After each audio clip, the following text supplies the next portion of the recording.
The story of the Tower of Babel in Genesis, chapter 11, verses 1 to 9, is a powerful lesson about human ambition and the sovereignty of God. In this narrative, humanity is united by a single language and a common purpose.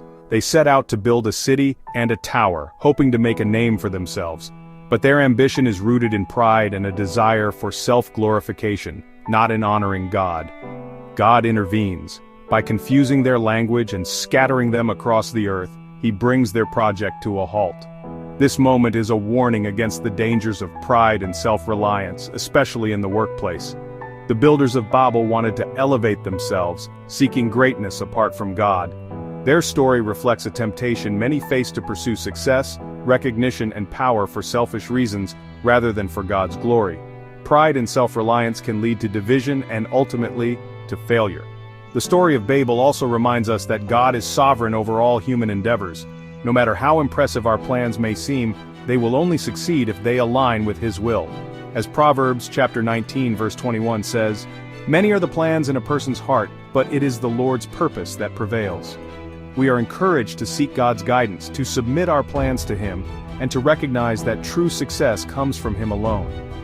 The builders failed because their work was not aligned with God's purposes. Instead of stewarding creation and glorifying God, they sought to exalt themselves. We are called to a different path, to work as an act of worship and service, reflecting God's character and advancing His kingdom.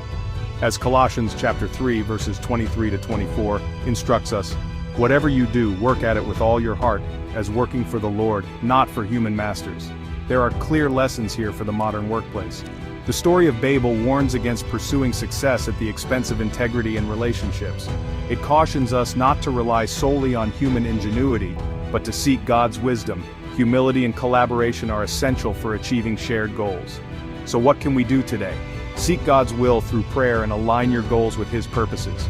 Cultivate humility, remembering that all achievements are ultimately gifts from God. Build for God's glory by serving others and honoring Him in your work. And foster unity by working collaboratively and valuing the contributions of others. The story of the Tower of Babel is a cautionary tale. True success does not come from human ambition, but from aligning our work with God's purposes and seeking His guidance in all we do. As Psalm 127 verse 1 reminds us, "Unless the Lord builds the house, the builders labor in vain." Credits adapted from Workplace Opportunities, Chapter 2.